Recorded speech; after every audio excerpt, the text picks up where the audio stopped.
The fertile valley of the Krishna River was the cradle of civilization in the eastern Deccan. This area became one of the greatest centers of Buddhism, and over 140 early Buddhist sites have been listed in this region. Indeed, this river valley is a vast land of stupas and Buddhist caves. The caves at Guntupalli are among the earliest of all Buddhist caves. An early cave at Guntupalli has a facade which is directly reminiscent of the Lomas Rishi caves at Barabar.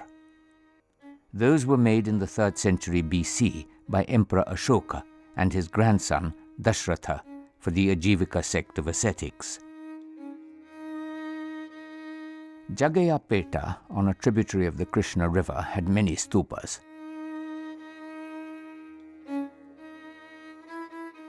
Buddhism flourished here for 500 years up to the 4th century AD. Worship at some of the stupas continued till the 14th century.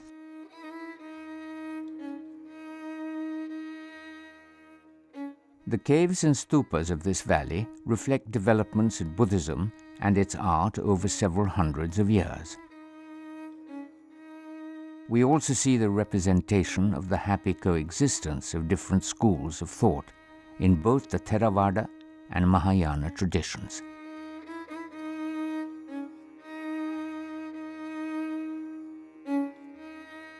The sites of Gummadiduru, Ghantashala, Goli, Battiprolu, Gudivada, Ramatirtham and Salihundam are among the numerous that reflect the rich Buddhist history of present-day Andhra Pradesh.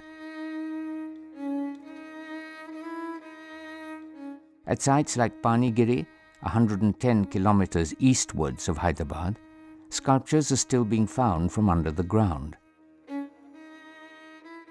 The Krishna Valley must have been an enchanted place, with hundreds of stupas and with numberless sculpted images made with the hands of devotion.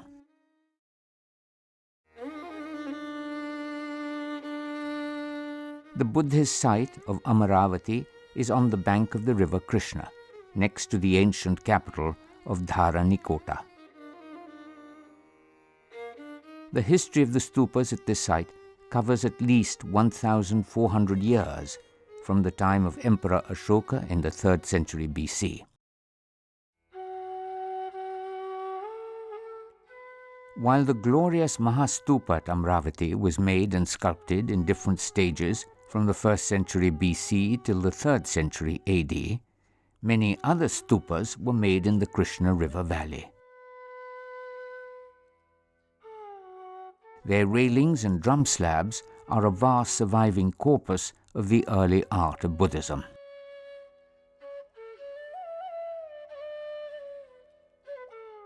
In the 3rd century AD, the power of the Satvahanas began to fade. However, the tradition of art which had blossomed under them continued.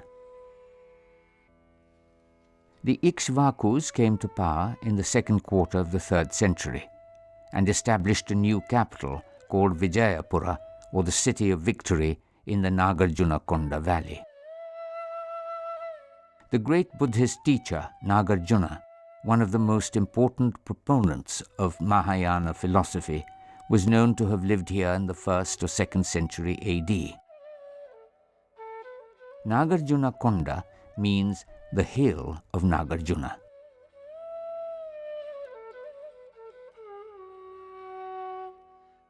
The area continued as a most important center for the development of Buddhist philosophy under the Ikshvakus. A large number of monastic establishments were founded here for the residence, study, and worship of at least 4 different sects of Buddhists.